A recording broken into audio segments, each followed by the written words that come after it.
This has been a fascinating study. I read through the introduction of the book of Job, chapter 1 and chapter 2. I thought and reasoned through the debate and arguments between Job and his three friends, Eliphaz, Bildad, and Zophar, from chapter 3 all the way to chapter 31. These friends insisted that Job deserved his misfortune because he may have committed a secret sin. But Job protested, saying he was innocent.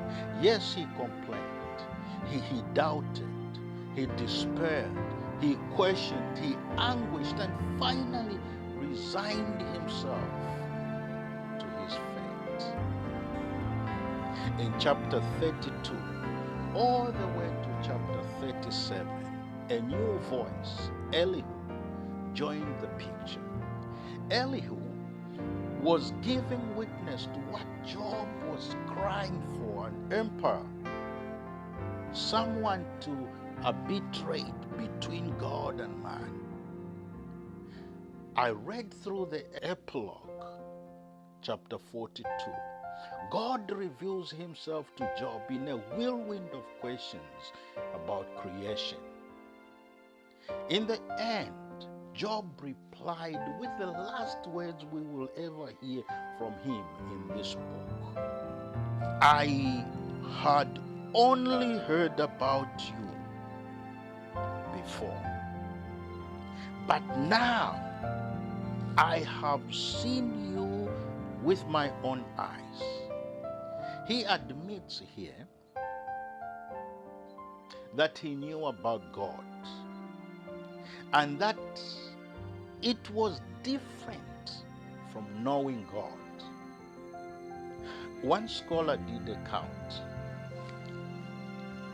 found out that Job had posed the why question 16 times, and those questions were really never answered. The same scholar also did find 59 times the word who used in reference to God. You see, that simple change made the difference in this book. I strongly believe that in our limited minds, we may not be able to understand the why of life, the testings, the trials, but we are better off if we know the who. We can trust the who. He is in control. He does care for us. He will sustain us. My friend, that will change our view of life. In this book, we learn of Job's endurance and we see God's purpose. We can see in the end that the Lord is full of compassion and mercy. I read a poem, I will paraphrase. When God wants to mold a man, to create a great man, his methods may appear ruthless as he perfects the man. He may use a hammer and it may hurt. He will bend the man, but he will not break him. I know, my friends, it may seem like God is not compassionate and merciful in the midst of the mess of life. But I have learned from this book that in the end, our God is a loving, compassionate, and merciful God. You see, in the final view of God, the final view of God in this book is that God has incredible wisdom. He puts together things far beyond our fondest dreams and imagination. I believe God is working out His purpose. I am saying, if we are willing to wait for the purpose to work out, we will be infinitely delighted. I want to suggest that the message of this story is that we don't so much need an explanation of the why.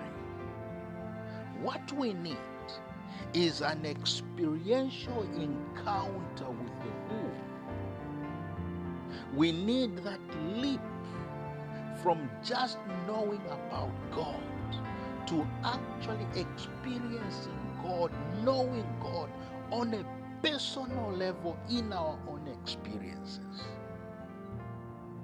Like Job, we need to have that experience where we can say, I had only heard about you before, but now I have seen you with my own eyes in my experience. So let me say this. Yes, there will be suffering as long as we are in this world. But that's just a little while. It will come to an end. Well. I know scholars and atheists shrink from such eschatological view of a brighter future. But I can only say from a personal level, I thank God for this book because it gave me an assurance that pain is not all there is to life. I will admit, this book is a complex book.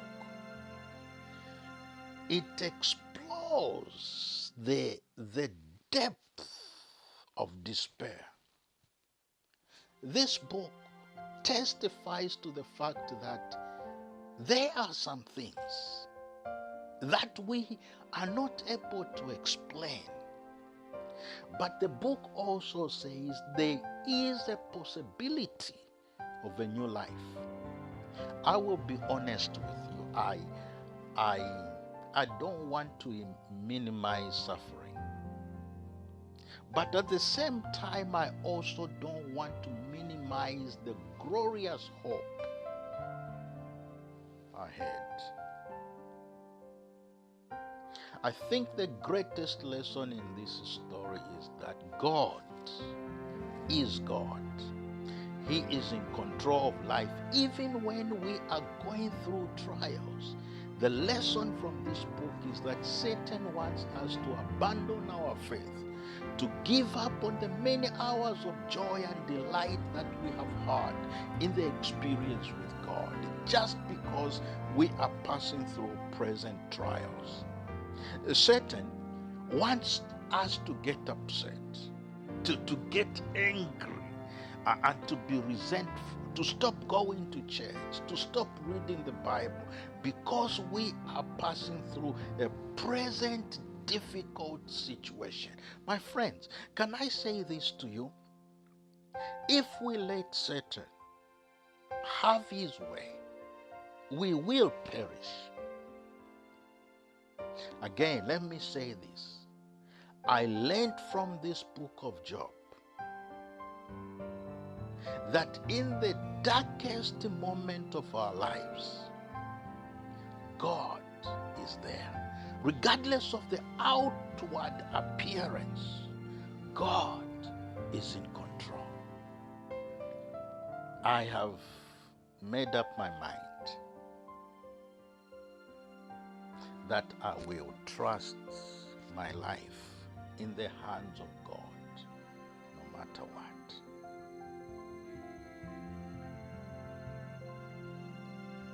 Will you? God bless you, my friends.